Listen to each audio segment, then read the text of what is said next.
Las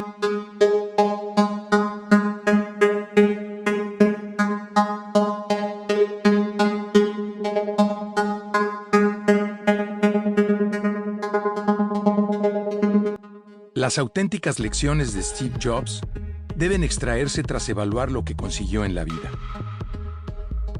Su historia es la expresión más clara del mito de la creación empresarial. Steve Jobs cofundó Apple en el garaje de sus padres en 1976, fue destituido de la compañía en 1985, regresó para rescatarla de una bancarrota casi inevitable en 1997, y en el momento de su muerte, en octubre de 2011, la había convertido en la empresa más valiosa del mundo. Por el camino ayudó a transformar 7 industrias: la de los ordenadores personales, las películas de animación, la música, la telefonía, las tabletas informáticas, las tiendas y la edición digital. Por todo esto ocupa un lugar en el panteón de los grandes innovadores estadounidenses, junto con Thomas Edison, Henry Ford y Walt Disney. Ninguno de estos hombres era un santo, pero mucho después de que su personalidad haya caído en el olvido, la historia recordará cómo aplicaron la imaginación a la tecnología y a los negocios.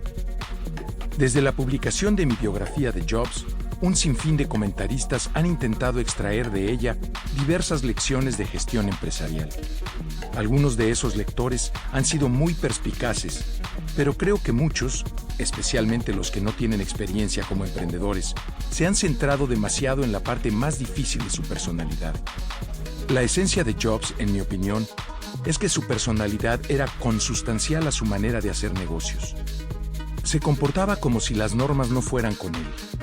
Y la pasión, la intensidad y la emocionalidad extrema con las que vivía su vida fueran elementos que también vertía en los productos que creaba. Su mal genio y su impaciencia eran una parte esencial de su perfeccionismo. En una de las últimas ocasiones en que lo vi, tras haber escrito la mayor parte del libro, volví a preguntarle sobre su tendencia a comportarse de forma desagradable con los demás. «Mira los resultados», contestó. «Toda esta gente con la que trabajo son personas inteligentes y cualquiera de ellos podría conseguir un trabajo estupendo en otra empresa si de verdad sintieran que los trato de forma insensible. Pero no se van». Entonces guardó silencio durante unos instantes y añadió, casi con nostalgia, «Y conseguimos crear cosas asombrosas». Lo cierto es que en los últimos 12 años, Jobs y Apple habían encadenado muchos más éxitos que cualquier otra empresa de innovación contemporánea. El iMac, el iPod, el iPod Nano, la tienda iTunes, las tiendas Apple, el MacBook, el iPhone, el iPad, la App Store y el OS X Lion, por no mencionar todas las películas de Pixar.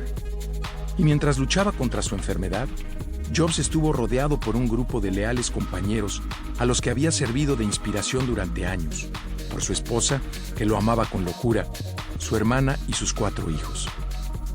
Así pues, creo que las auténticas lecciones de Steve Jobs deben extraerse tras evaluar lo que consiguió en la vida.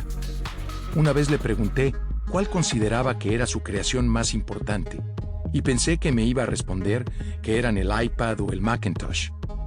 En vez de eso, contestó que había sido Apple, la empresa. El hecho de haber creado una empresa duradera, según él, era mucho más difícil y mucho más importante que crear un buen producto. ¿Cómo lo hizo? Las escuelas de empresa seguirán estudiando este caso dentro de 100 años. Aquí están las que yo considero las claves de su éxito.